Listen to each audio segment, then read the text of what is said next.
Thank you, everyone. And like I mentioned before, good afternoon. And thank you for spending some time with us. We will be giving you an overview of some big data processing tools that we use within the big data space and machine learning space. Pramod, can you advance the slide? Thank you. So our organization is Capital One.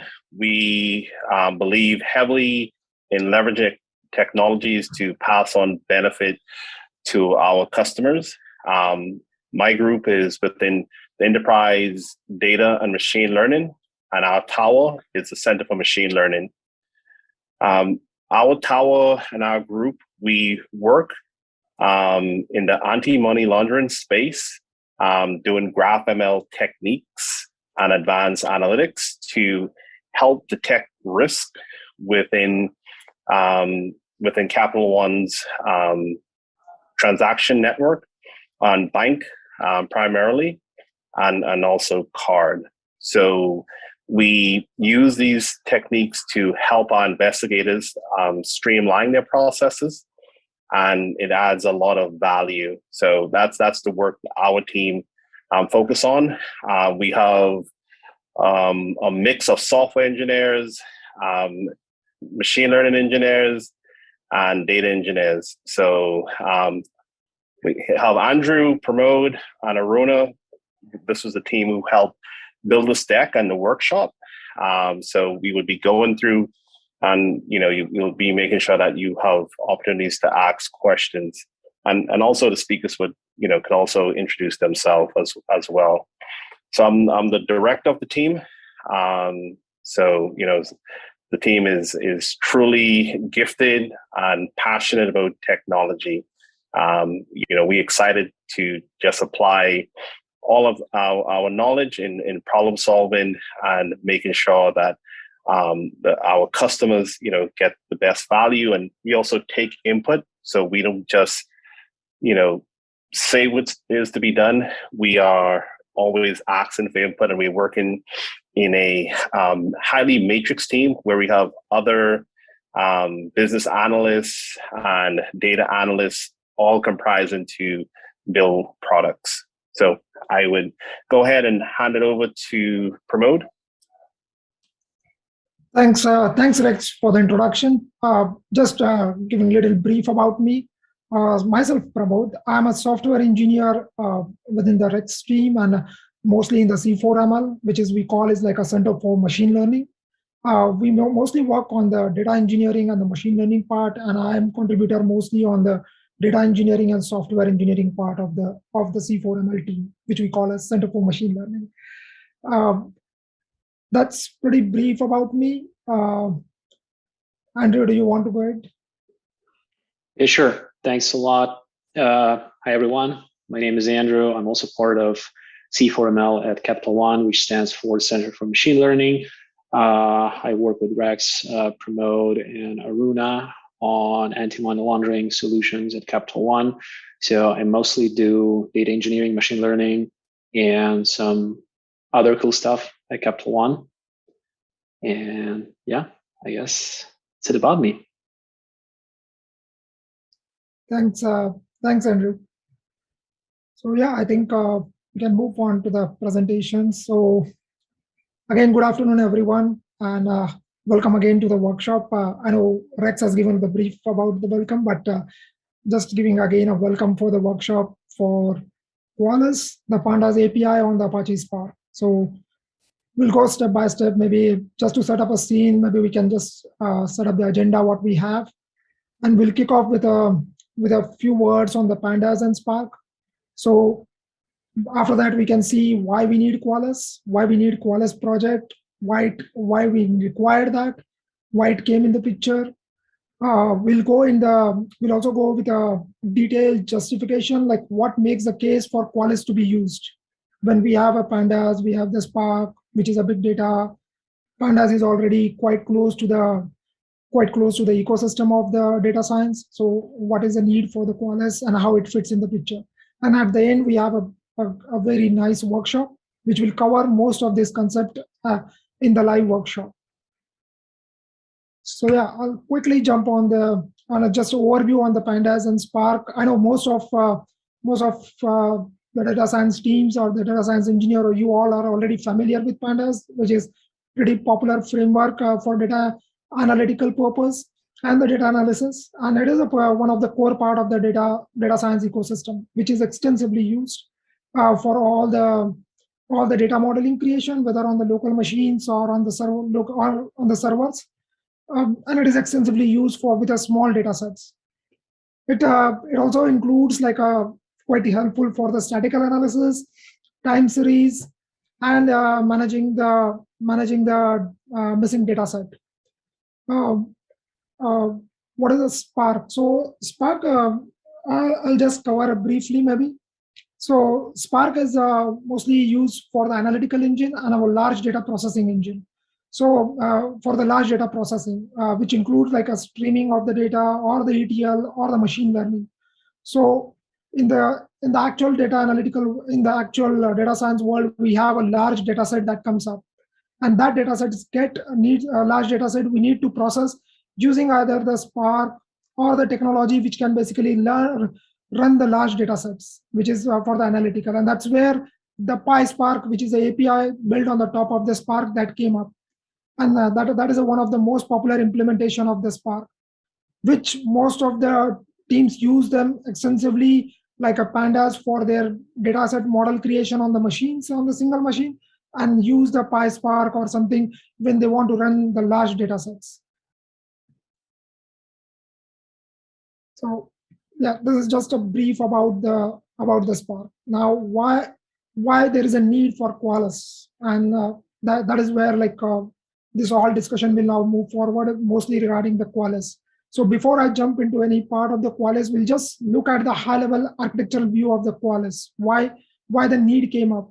So if you see in the architectural part, we have a Spark and we have Pandas, and we have a related Spark, all the libraries for the core or for the SQL data frames or catalyst optimization or data source connectors. So those are all comprised within the Spark. So you need to aware of the Spark to get all those features. And we have a Pandas which is totally independent. They both are never connected with each other. And most of the data science teams or data science ecosystem works with the Pandas, because those are pretty closely used also in the small data sets. Now, what Koalas is giving is benefit. It is coming up as a layer on the top of both of this. So basically, it is opening up an API where you can use your Pandas existing code base or the existing system and interact with the Spark distributed system. So you don't basically, the biggest advantage is there is no learning curve here. It is very minimum learning curve because you are using your existing Pandas system code or Pandas API code, and you are running that on the Spark distributed system. So you are getting a benefit of both the systems. So basically, this Koalas is basically integrating two different ecosystems, Spark as well as Pandas. Plus, you can have a scale out also now for the larger data sets, because with the Pandas, there is a limitation on the execution of the large data set. You can't execute a huge data set, a large data set with Pandas as a standalone. You need the PySpark or something at the background, and that's where the Koalas is filling that gap. So it is covering basically as a layer on the top of Pandas. Yep, and yeah, I think it basically scale out is basically that's what it is like. It can use the large data set with a Spark's data frames. Like you still have a Pandas code, but through Koalas, you will basically use the Spark data frame at the backend for the large data sets. Okay, now coming back to the case, why we need the decomposition of Koalas. But what is the need and why it came up? So both like Pandas and the Spark both have a data frames, and both are the different data frames altogether. They are not like whatever we write in the Pandas is not directly convertible into the Spark. You need to have either the knowledge base of the PySpark, or you need to basically learn or put up that code in the PySpark in the Spark model. So that is the gap there, which is what can be filled with a Koalas. So Koalas internally convert the Spark and Panda data frames with a under the hood. They use the internal frames, which basically calls the Spark data frames. So internally they are basically internally calling the Spark data frame, but your Panda code is the same as it is. So it is just using the Koalas library, which is like a Python package, and it is an open source available with a pip install, and it is just like a Python package, which is easily available as a wrapper. The couple part which pandas which we see with a larger data set, pandas always executed like on the single machines. So we have a limitation there how much large data set we can execute. And that is where we need a distributed approach of execution. So where we can run the large data set in parallel on the distributed cluster. And that is what we get the advantage with Spark. So Koalas is giving us that benefit there because it is using your Pandas existing code base, whatever we developed in our local environment or dev or something, or maybe in our local laptop. So we might have developed that code for the small data set, the same code with a Koalas API, we can use the same code for the larger data set also. So we just have to basically call the Koalas library and we can use the same code base for the larger distributed data set. So there is no rework or new code change or anything. Performance will definitely be improved because you will be going in a distributed fashion now. So with a single machine, Pandas will always be slow with a larger data set. And that get addressed with basically running it in the distributed fashion.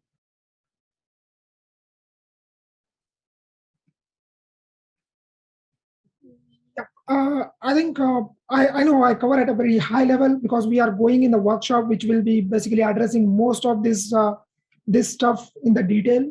But I'll just go through the use case what we are planning for the workshop. So we just take a simple use case from the book actually, Learning Spark, and it's a pretty simple data set from Airbnb about the rent in the SFO, and showcase Spark's processing engine with ML to build a model that basically predict the rent prices. And the same data set then we use with a Koalas for the data exploration part. So you will find that difference between both of them. So you will basically use the Pandas API using Koalas for the same Spark processing and the ML model. So you don't have to basically redo the code and all those stuff in the Spark or something. So this use case basically will be focusing mostly on the machine learning lifecycle, data exploration, modeling, and the model deployment. I know I went at pretty high level, but any questions?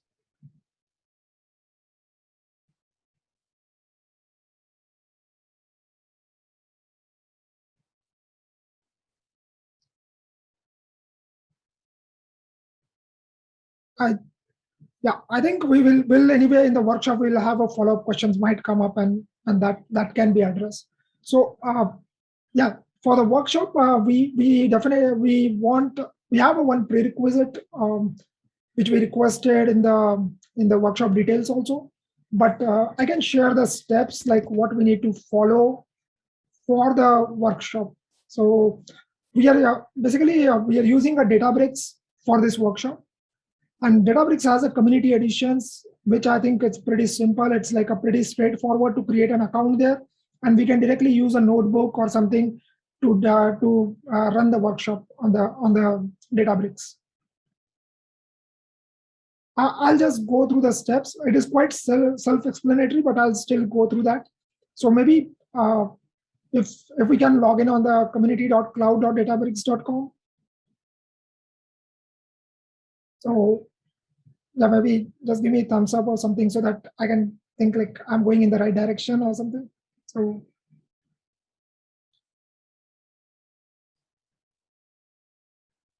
So I think once we logged in on the Databricks community edition on the Databricks community.cloud.databricks.com, it will show you a sign up screen here. So you just need to click on the sign up. There will be a sign up icon. Let me know in case if I'm going fast. Hey, Pramod, quick question. So are you sharing your screen like the steps that okay. the screenshots? Because we don't see them. Hold on. Yeah, one second. Sorry. Yeah.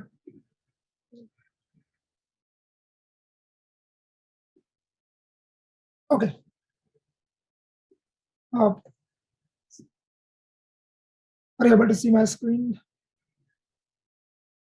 Yep. Oh, so my bad. Apology for that. So yeah, I think so for this workshop we need a Databricks Community Edition. So there is a link provided here, also in the notes in the workshop. Also, we provided this link. So we have to log into. We have to go through the community.cloud.databricks.com, and once we reach there, there will be a sign up page will come up there, sign up link.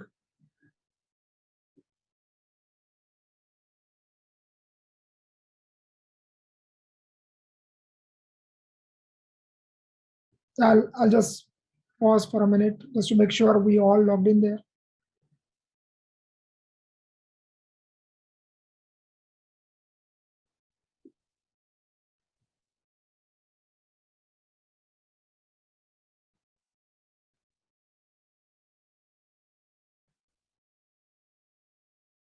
Yep. So on this page, we have to click on the sign up link. There will be a sign up here at the bottom. Once we go on the sign up, it will basically open up the registration page where we need to add all our information.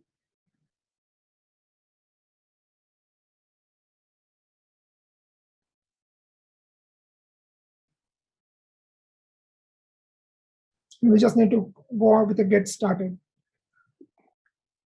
And one thing to note here, it asks the company, you could, just put something that say maybe, university student or something of that nature. Just need to collect just some basic information here to continue with the sign up.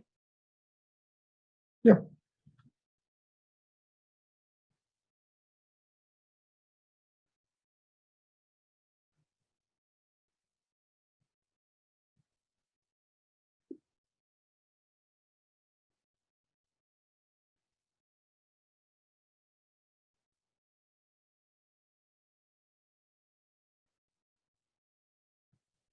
Yeah, let me know, like, in case if this part is done, we can maybe move forward to the next section.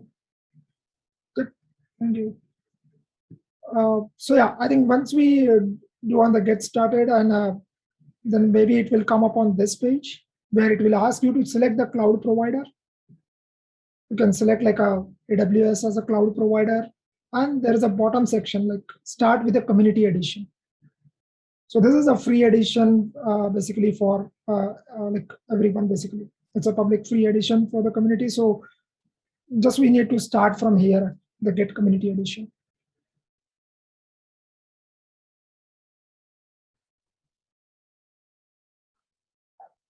If I may ask people who have successfully, completed those steps, could you please add reaction like a green check mark or a thumbs up so we can see that, like, how many people, okay, are following along.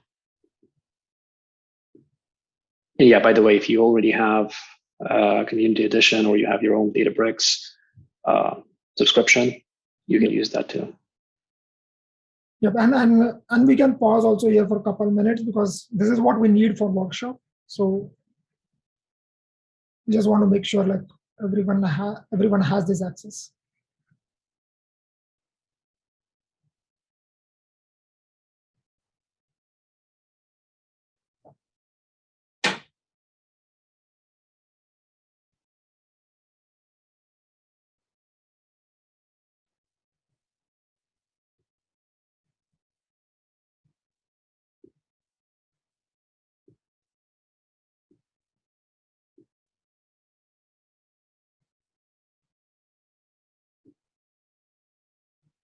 Is there anyone having trouble creating an account?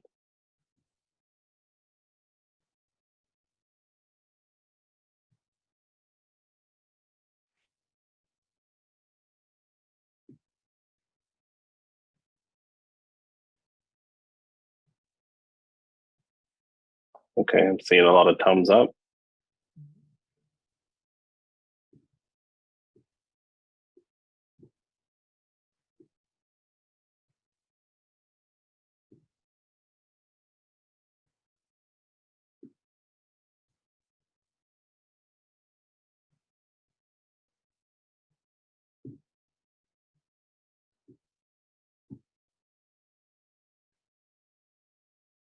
In case like if someone is facing an issue, post on the Zoom chat also. We can look there.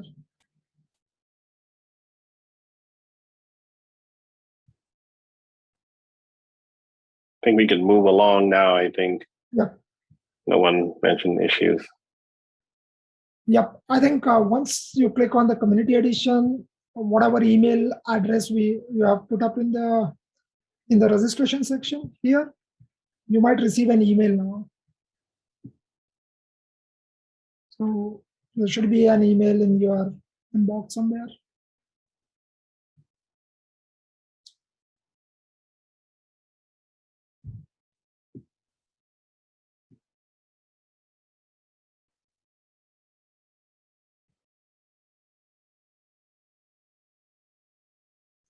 Uh, I think once you validate the email, it will open up the Databricks community edition.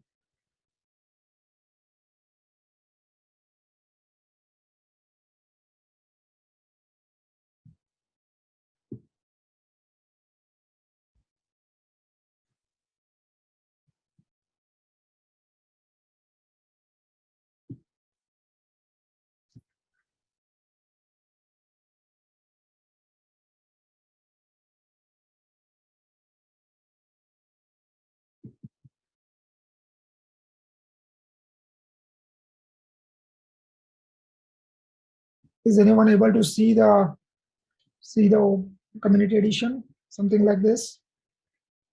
Okay.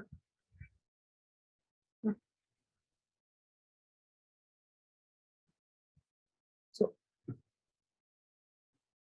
yeah, maybe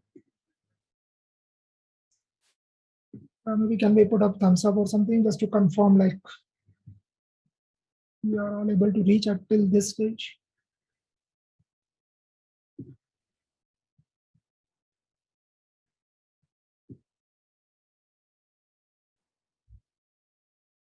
Yep, I think whoever reached to this stage, right? So they can start the process of creating a cluster now, because cluster takes around 5 to 10 minutes to come up. So you can just go and on this icon here, which will say the plus icon, which is basically creating a new cluster.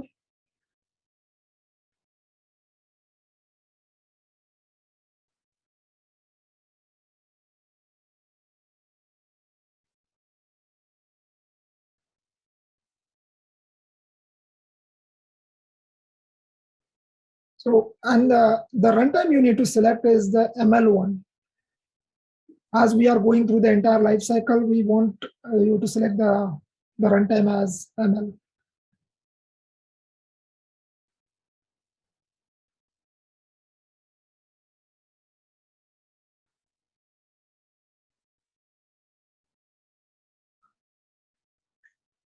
Yeah, I would like double down on that. It's pretty important to pick the ML version of the runtime, because there are libraries that we're going to use like Koalas, and they may not be packaged. So they won't be packaged with other runtime versions. So please make sure that you pick an ML version.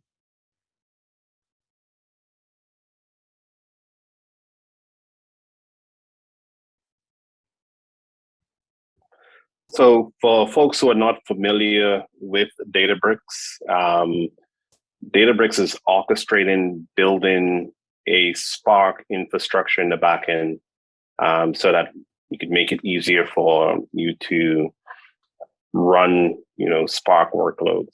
So this is what Pramod is walking us through.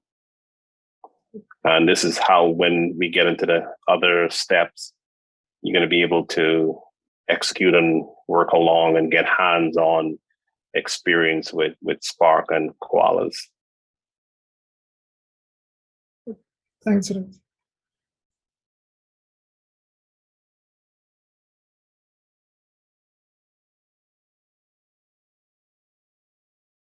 Yeah, I'm seeing some thumbs up.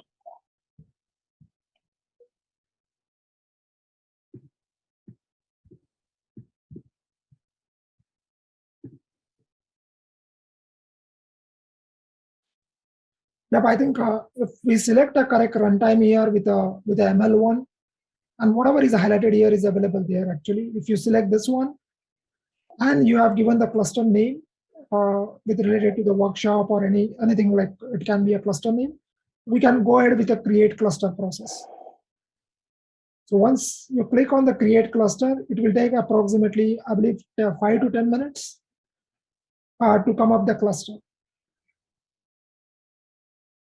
And that is a prerequisite for our workshop. So we need a cluster to be running so that we will have the environment available, the Spark environment and the ML environment both. So to trigger our notebook or to run the workshop.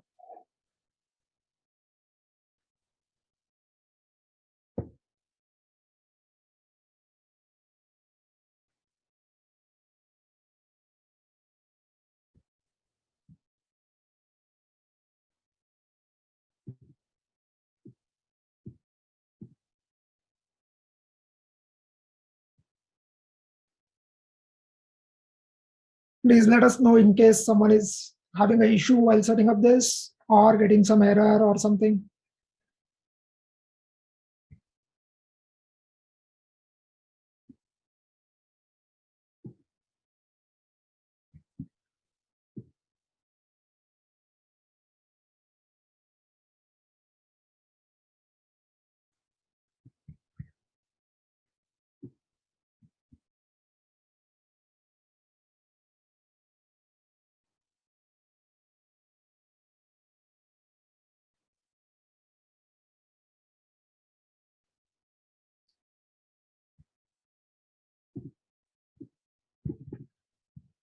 So Rex, Andrew, I think we can start the workshop now, right?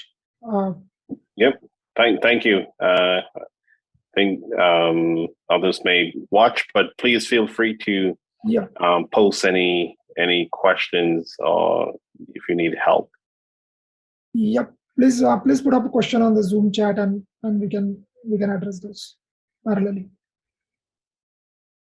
So I think Andrew will take over the workshop part, and I think we still have a couple minutes when Andrew go through the initial part. So by that time, the server should come up. Yep. So I see there are like some problems with Databricks account. Oh, okay. Yeah. Well, I guess like Promote, if you could just help people with setting up their environment, because yeah. So there should be a free option without like no credit cards required, nothing. So I think it's just, yeah, Promote can help you with that. Okay, so I will share my screen. Okay, so where should we start? We'll start with importing a notebook that we have created for this workshop. So to do that, I'll post a link to the chat.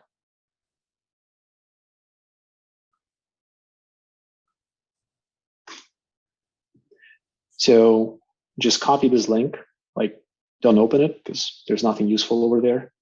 It's like this. So next you go to workspace. Then in the workspace, so just have Zoom. You select import, an import URL, paste your URL over here, hit import. And you should see the notebook.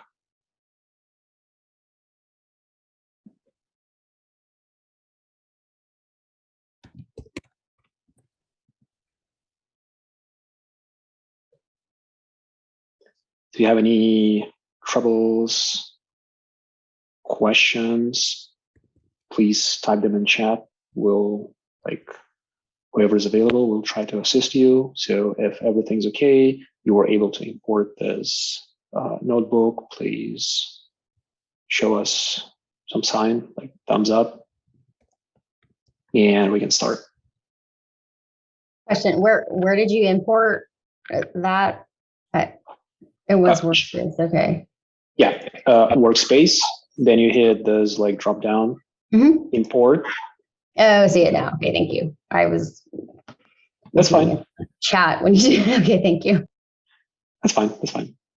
This is going to be URL, paste, and hit import button. Okay, so now the last step. So we'll hit the drop down and pick our cluster that we have just created. So if your cluster is still creating, you can attach it to. So sometimes it may act up when you will try to run a command. And if you see that, some problem that it says like, oh, there is no cluster attached, you just hit detach and reattach like this, just to make sure that the notebook sees your cluster.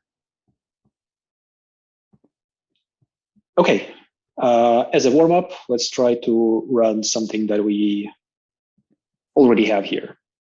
So this cell will, so the whole notebook is organized as cells, and we will run them one by one, and we will see like what happens like after we execute some commands that are part of one cell. So the first cell actually reads a data set that we mentioned, rent data from Airbnb in San Francisco. So this data set is available on Databricks platform. So that's why we actually take this use case, because everything's available, no extra steps required, except of like setting up an account. Okay, so let's try to run the cell. There is a play button on the right, and you just hit run cell. And on the bottom, you'll see that Spark job has started. Now they have successfully finished. And that's the data that I just displayed. So we have a table with a bunch of columns over here. So to understand how our data looks like, we will run the second cell to see the schema. So that's a pretty beefy data set. So we have a lot of data over here that was picked up from the file, a lot of columns. And what are we going to do? We're going to pick only a few columns from this data set, just for the sake of simplicity. So if anyone has any questions, please feel free to ping us in chat. If something doesn't work or you are running a bit behind, we'll be happy to help. So something to actually notice in this schema is this field price. And it was identified as a string. So to the cluster. Okay, so there is a drop down over here, like left top corner. So you hit the drop down and you choose the cluster. You click and the cluster will be attached to your notebook.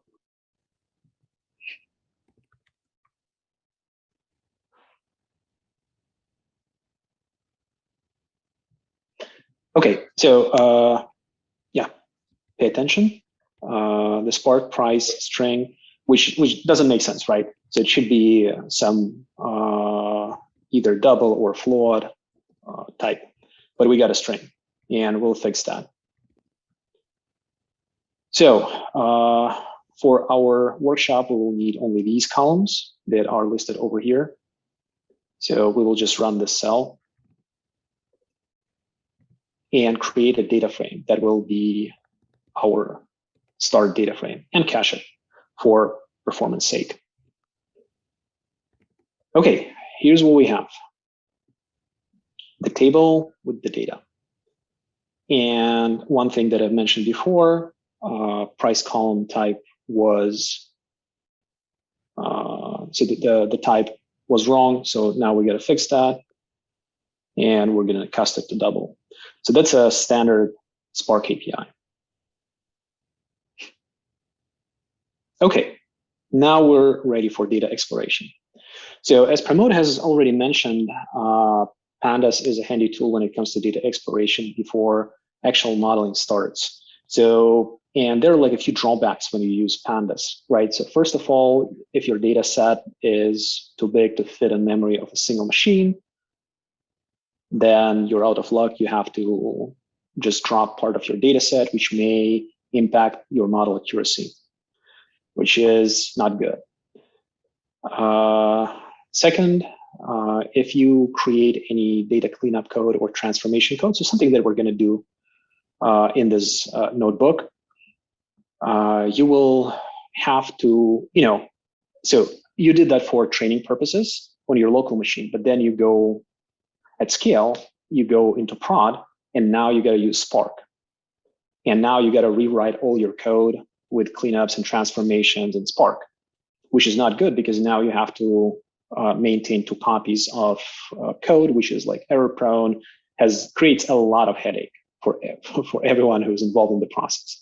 So it would be nice if we could have one version, like one ring to rule them all. That's where Koalas comes into play. So in this cell, we will create a Koalas data frame. So what I will ask you to do is to uncomment this line and just transform a data frame that we created over here, fixed prices data frame, transform it into a Koalas data frame. So here is the link to this method, basically API reference.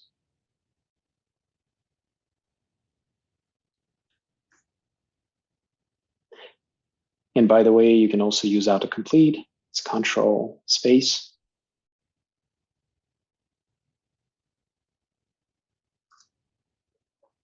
And you can find this method in autocomplete. So if you look at API documentation, this method doesn't have any params, so you can use it as it is. Okay, now that we have Koalas data frame created, we want to understand our data and see like what kind of, so what are the, at least some statistics about this data set. So there is a pretty common method in Pandas that is used to describe a data set. And I would ask you to apply it to your Koalas data frame.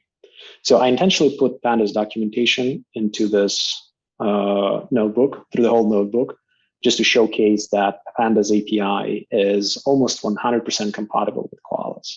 So there are differences. There's no silver bullet, but still, it's pretty good. Okay, I'll give you a moment just to take a look and see.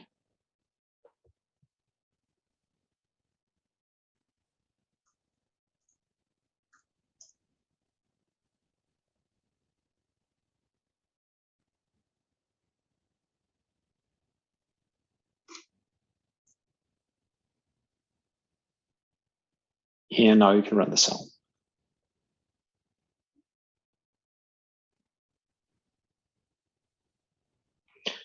Okay, so there is the standard way to describe your data set. So the way this method works, you can read that in the documentation, but I'll just go over it one more time. So the semantics of this method skips empty values. So that's why you can see that your counts in the first row, they're different, right? So it means that if you have like different type of counts, this one is low, is less than this. So you can assume that you have some null values in your data frame, which is pretty good to know upfront, right?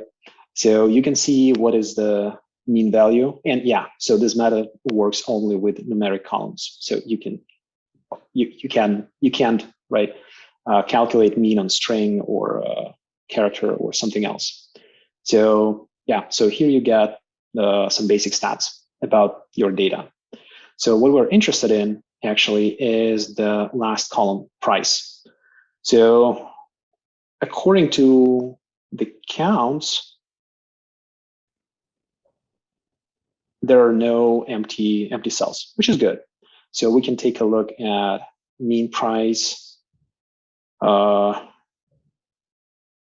minimum price, maximum price, and percentiles. Okay, so now we can move forward. And something that I've already mentioned about, right? So we do have missing values, and the model needs to deal with them somehow. They're like multiple, so model needs to know something about like missing values. So if they are legit, if they're not legit, and we can deal with them like in multiple ways, basically, right? We can just easily drop them, which will reduce the amount of data available to us. We can replace them with some values. We can just encode them. And yeah, so for this exercise, we will just, first of all, check which columns are actually empty, which columns have nulls in their like values. They have null values. So to do that, we will use the following two methods from Pandas on our Koalas data frame. So I'll give you a minute to just uncomment this section and provide your answer.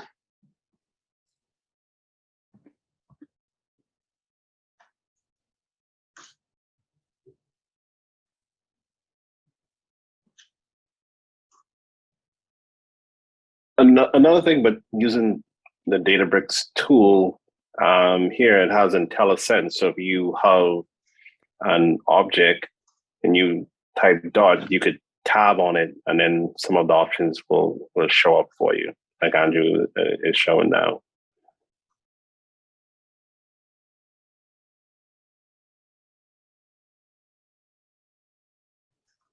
Okay, so we're going to use like two methods. First is, are there any non-available values in the column? And the other one is actually saying that, yeah, so if there are any. Okay, still loading. Like this. Okay, so if we run this cell, we'll see that we do have some columns that have nulls, right? So they will be marked as true. So these three columns: bathrooms, bedrooms, beds, and reviews. Okay, so if we use the pure Spark as it was used in the book, so this code section, we would have used Spark Computer, which is, you know, Spark machine learning library native way to impute values, and which honestly requires you to know this library, right, and learn yet another API. But fortunately, we can use Koalas, and we can use the code that we would have normally used with Pandas. And let's just try to, you know, solve this problem of converting like column types from integers to doubles in like Pandas style way. So what I did, like over here, it's like pre-computed values. So I have picked all columns that have nulls and basically created a conversion dictionary. So something that can be used with as type method. Again, Pandas style as type. So please uncomment this line and yeah, create your answer.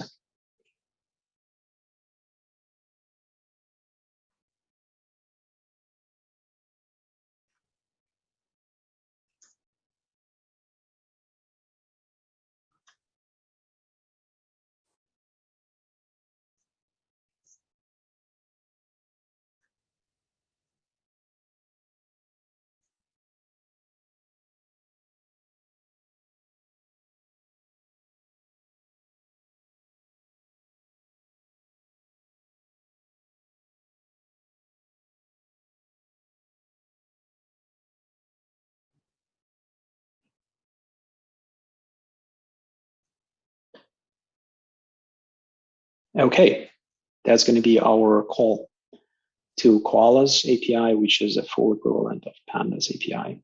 So what it does, it just picks a conversion dictionary.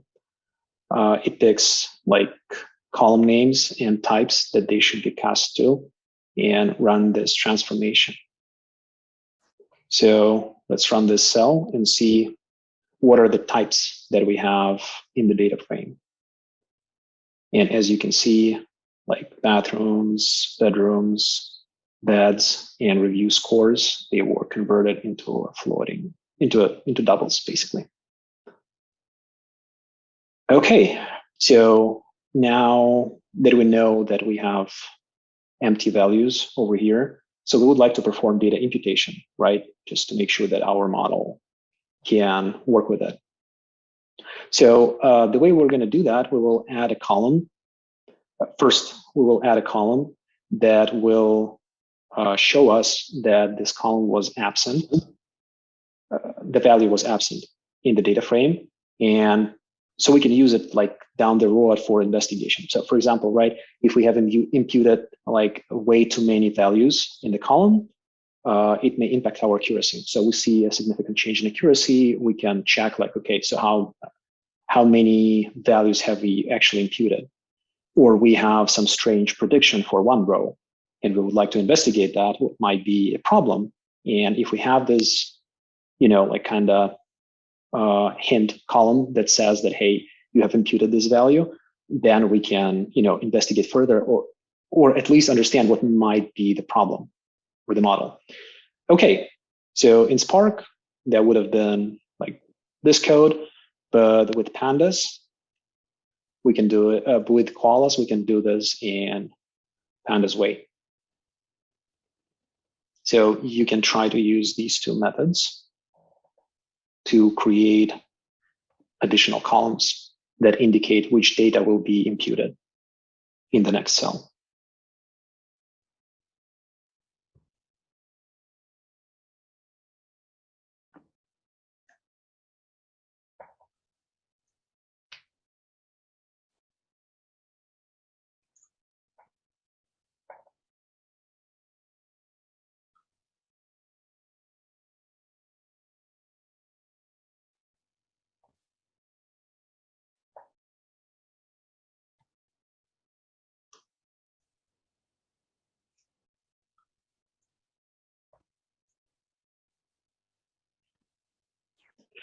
Okay, so there's going to be a chain of methods. So first takes, again, generates true or false for a single row.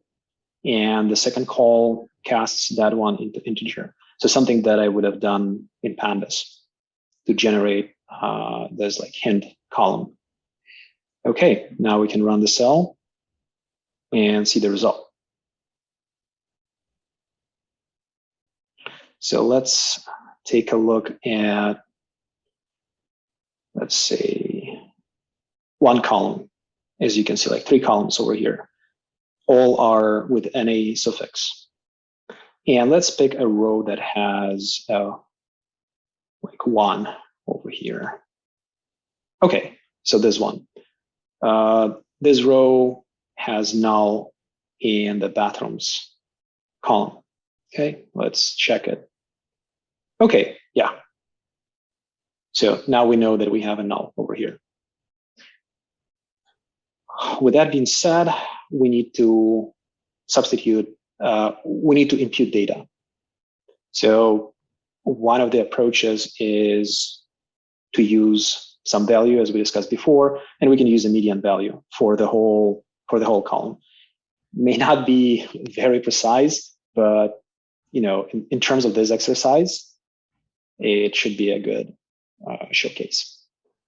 So let's uncomment this line and use these two methods to impute data.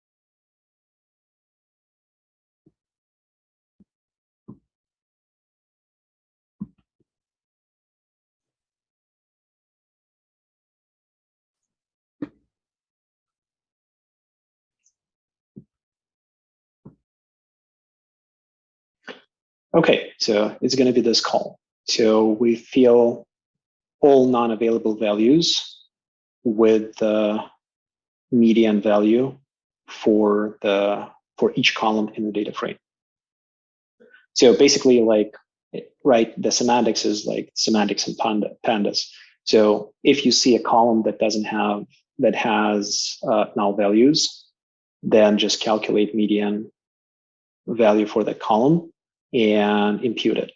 So there is a small like hack that you have to do. So this call requires either pandas data series type or single value or whatever. But since it's just a median value, it shouldn't be way too big, to not fit the memory into memory of a single machine. So you should be good over here. Okay, so let's see what we have as the result of this transformation.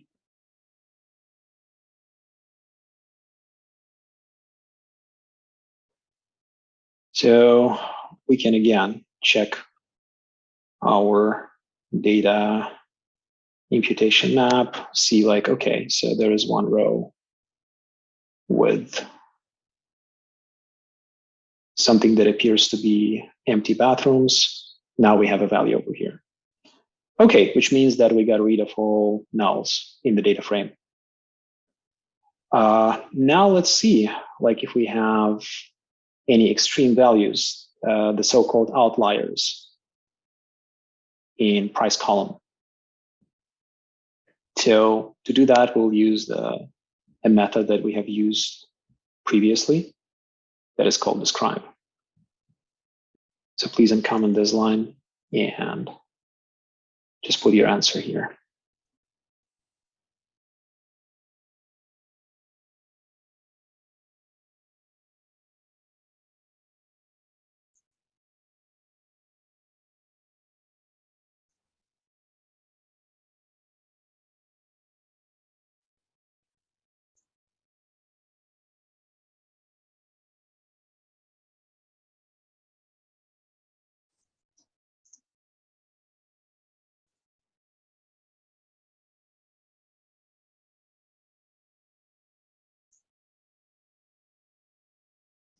So we don't need to call describe method on all columns. So we will pick only one column, price.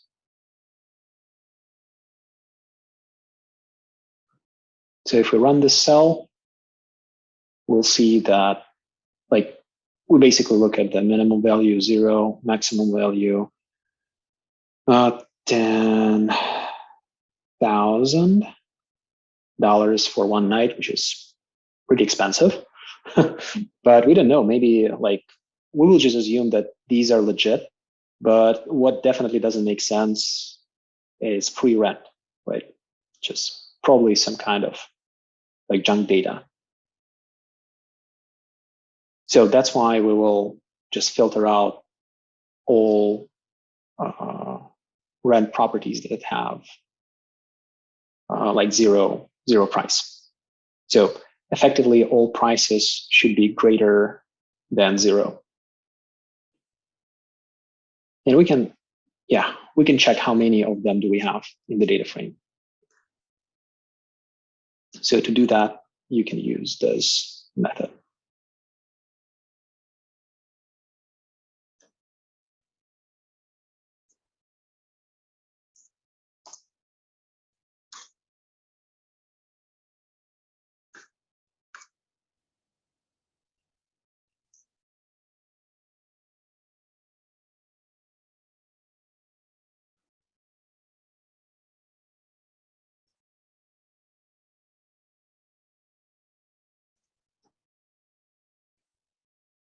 So that's going to be the command that we're looking for. And we will add count.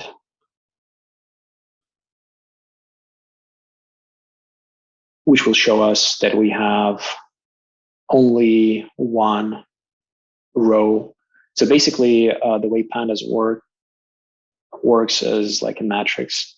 So that's why you will see like that there is one row, but in every column, which makes sense, right? So you can you can use another hack that like people usually use with pandas to make it look nicer. Since pandas data frame has index, you can always leverage that and say like, what is the, what is weight axis for the data frame. So if I do that, if I run this cell again, you're going to see that there's only one row. Okay, now let's get rid of it. Let's get rid of zero rand rows.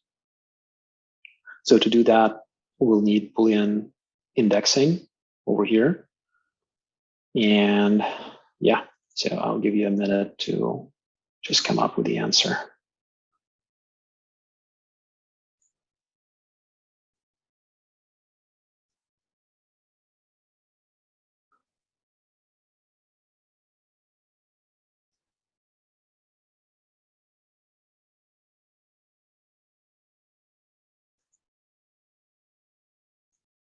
So it's going to be this call, like pretty much like pandas like.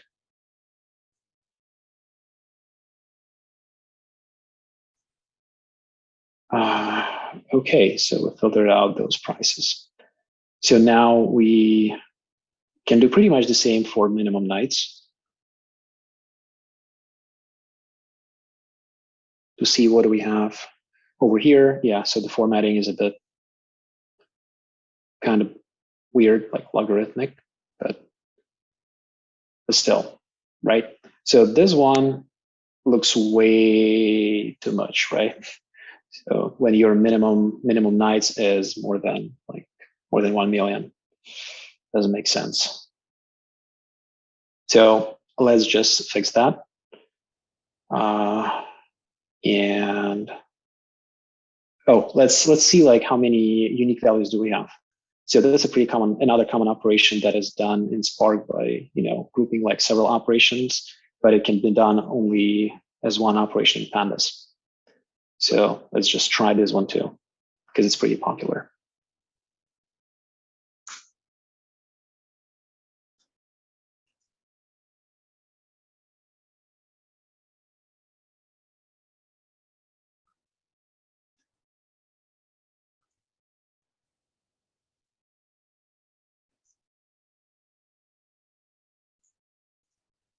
So it's going to be like plain and simple value counts call.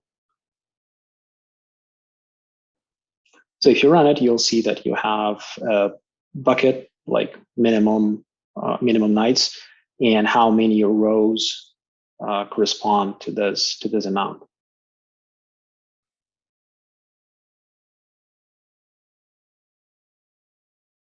You see that there is only one outlier over here. Okay, so we'll say that the reasonable amount should not exceed like 365 if it's kind of long-term rent. So let's just filter out everything that is greater than 365.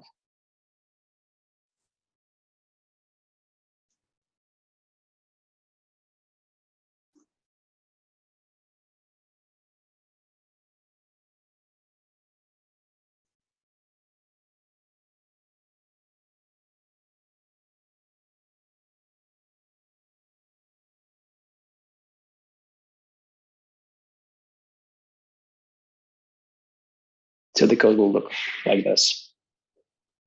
And we can run the cell. Okay, now we got a clean data frame. That is, we can suppose that it's good enough for us to start modeling.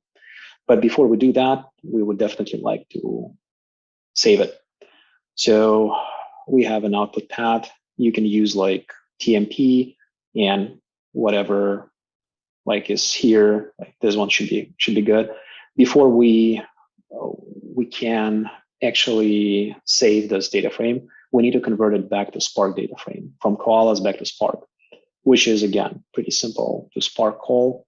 Then we use write mode override RK and output path.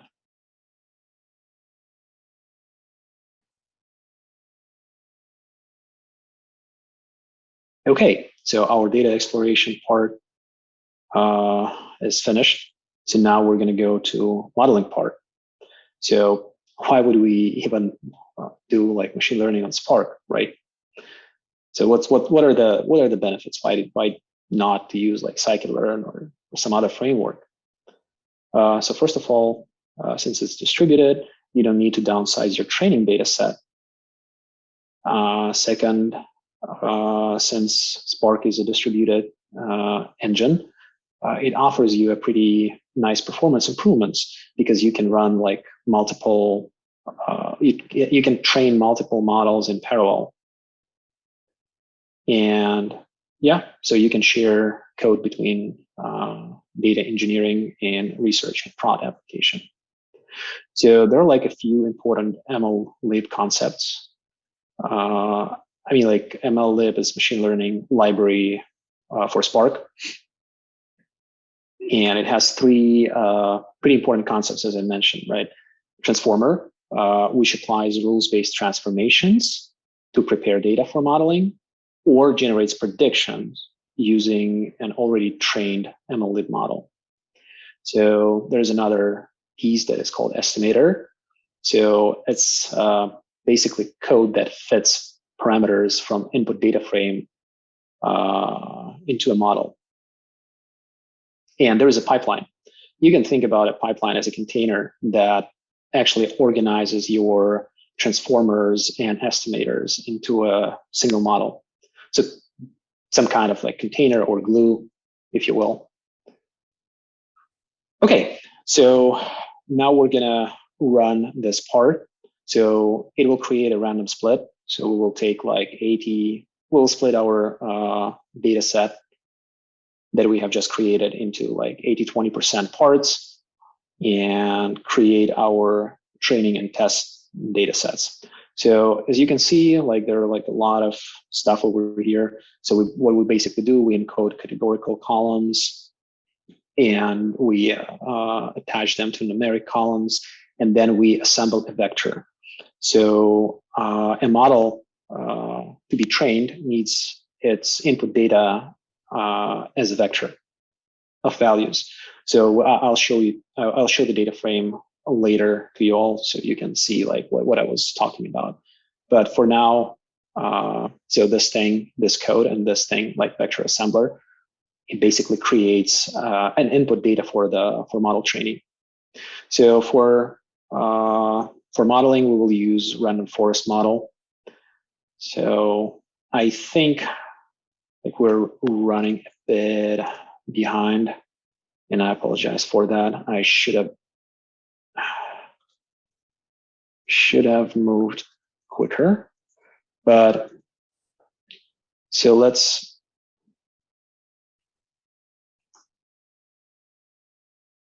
uncomment this section and use random forest regressor.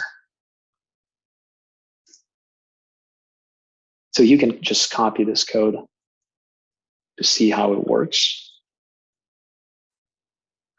So we will use a maximum depth of 5, 20 trees, 40 maximum bins, and seed 42.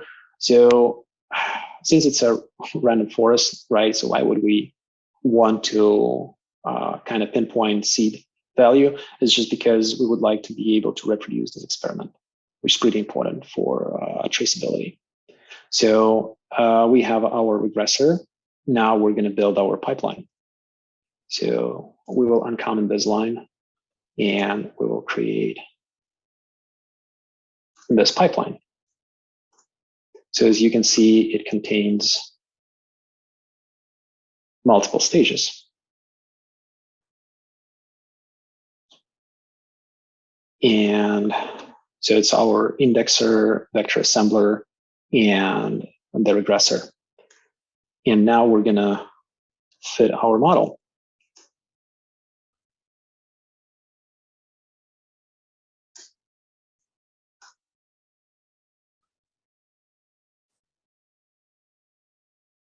Okay, let's run this cell. So as you can see, there is like an MLflow run displaying over here. It's just because we're running in a Databricks environment, and they have, their own like hooks, and they can pick up any like data science runs and record them as experiments. So we'll talk about that later.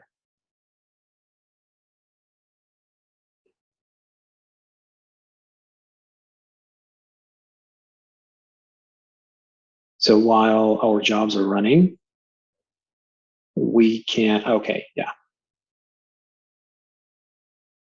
So we can start putting in code for model evaluation, right? So we got our model, but the question is, how good is it, right? So if it can't predict anything at all. So we will use our test, we'll use our test data set to actually try to make some predictions.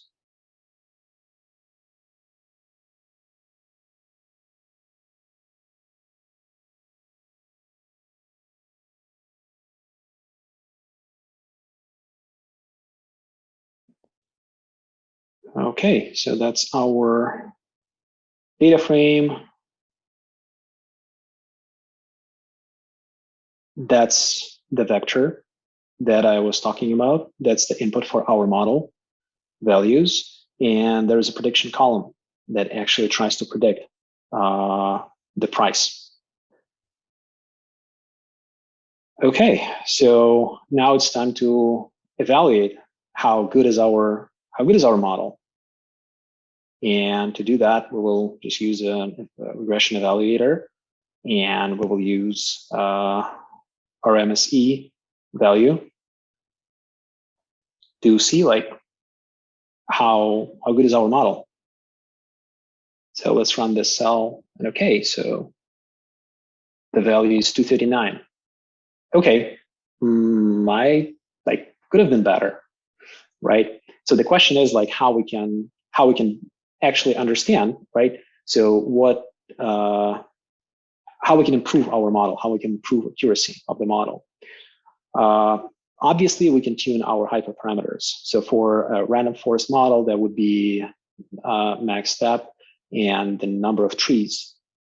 So, but just running all this code, we either have to like write our own like 4 cycles or whatever, just to run like to train the model, to fit the model, and then to evaluate how good is actually our model, then just calculate RSME and so on.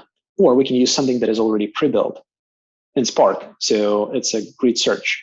So what we actually do, we create a grid, and we say that, hey, like while you were building a model and evaluating a model, please use the following hyperparameters and try them. So, and we will do it, we will use cross-validation. So basically that's how it works. So we'll use 3 folds, and we will just split it into multiple chunks, right? So three chunks, 2 we use to train the model, 1 we use to validate the model. Then we take the same model, we use 2 different chunks to train it, 1 to validate it, again, 1 to validate it, and 2 other chunks to train it. So each model will have, we'll do 3 passes through 1 model. And then we will just calculate an average value of RMSE for each model and see which hyperparameter, which set of hyperparameters provides us the best results.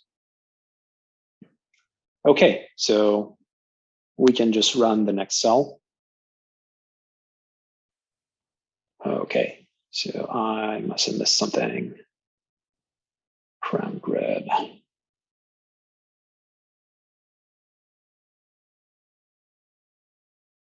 Okay, so should have, like, don't make this mistake. Please run this cell.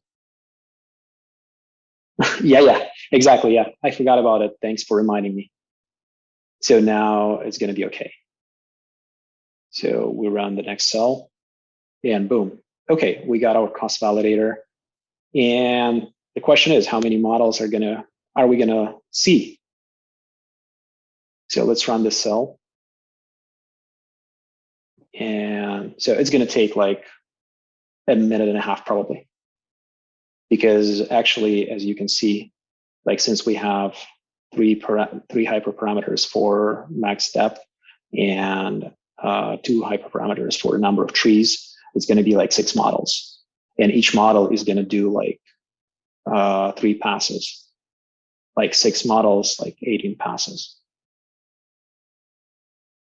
And unfortunately, we are like a bit restricted by community edition, so we cannot use like full power of Spark and just parallelize those computations. Well, we can ask Spark to parallelize, but unfortunately, we don't have enough hardware to do that.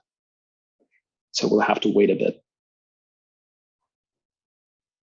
So the way the cross-validator works, it will, and the cross-validator and the grid search, the way they work together. So they were pick the best model, which means basically the best set of hyperparameters.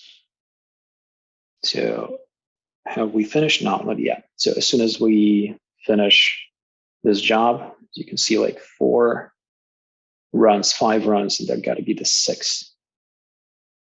Okay. So now we can run this cell, and we see that the best set of hyperparameters is 6 and 100. So if we print average metrics, it will show us like whatever we. So the average metric for each combination of hyperparameters. So 6 and 100 is going to be, where is it? So it's going to be the last one, the last model, which is this one.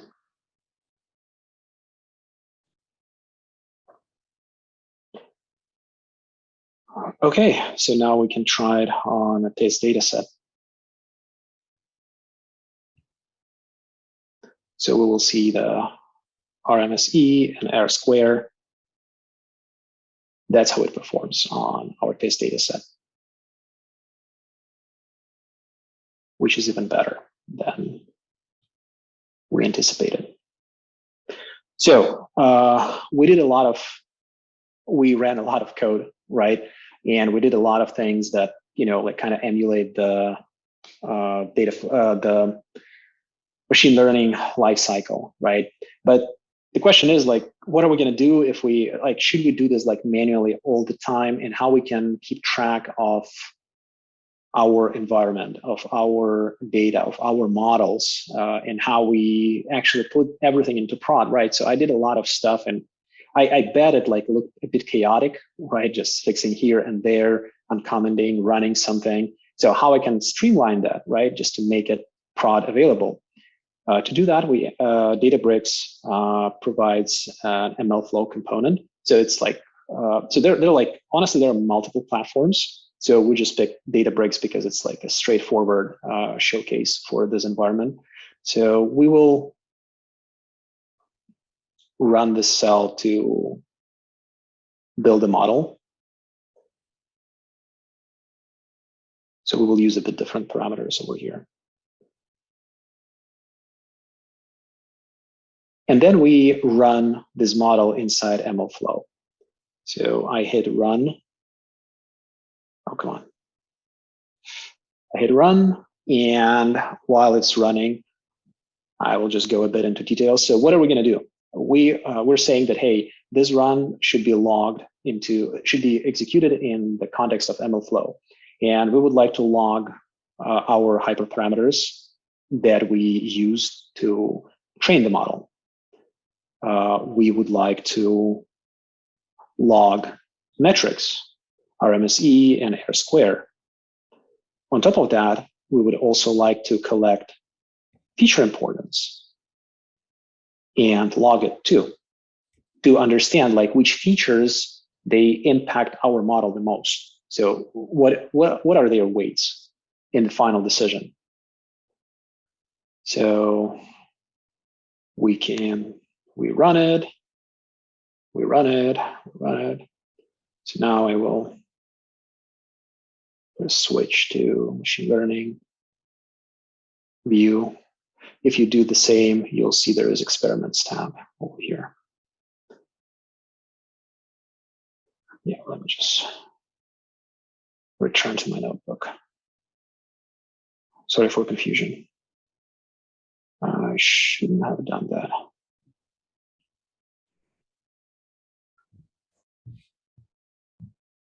Will you refresh or what, Andrew? Yeah. So it's, yeah, sorry, it's rendering.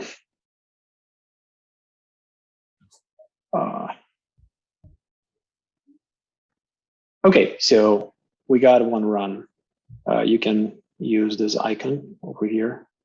Just click on it, and you'll see your model runs. You can click on this. You see like experiment runs. This icon, you'll see a new window that'll show you your MLflow experiments. So the experiment that I ran a minute ago.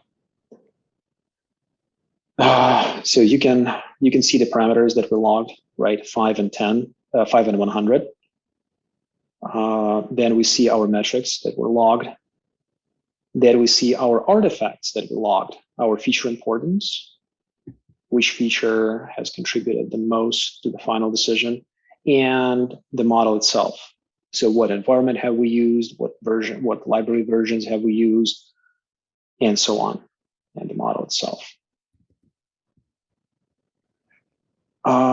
Yeah, so we have, if we go back to the notebook, so now we can use this model because it was saved in the model registry. Now we can pull it from the registry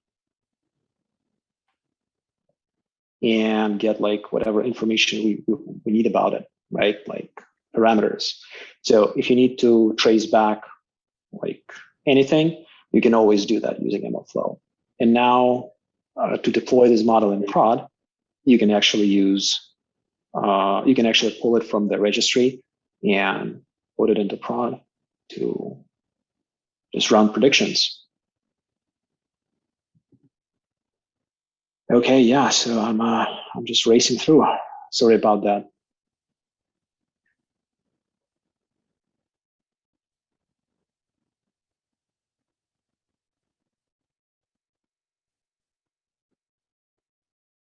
Okay, so we pulled our model, as you can see, to upload the file. It was uploaded, and now there is like our data frame. No, return it. Which has features and it has predictions over here. So the pipeline model, how we loaded it through MLflow over here, input path for data, read, transform, and display the results. Okay, that was it. And yeah, I guess like, if you all are curious, I will just upload another version of the notebook. So it's like an instructor version notebook. It has all the code in it. So you can basically go and run it by yourselves. Yeah. Yep. Yes, we'll do that. Yep. So one thing I would add as we come up on time, and thank you, Andrew, for walking us through the life cycle of model development. Even though we were using the Databricks Community Edition just to make it easier for everybody to participate, you could do all of this in your own environment. If you have like system background, machine learning engineering background, you can do all of it. So what Andrew did is walk you through the descriptive statistics, examining the model, capturing some of that data. And if anyone who have went through the model lifecycle you'll do many iterations. And what ML Flow would allow you to do is to capture those parameters and get the best model and be able to be flexible and iterate, and then be able to deploy it in a systematic and easy way.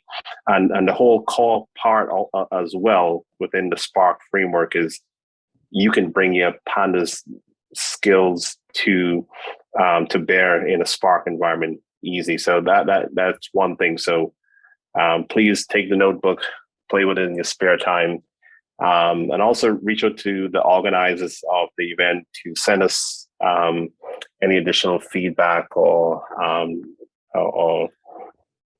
data. So,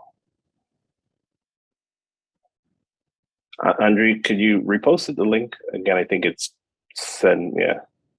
Yeah, I just pushed the notebook. So yeah, you're welcome, guys. And thanks, y'all, for joining us today. Thank you. Thank you.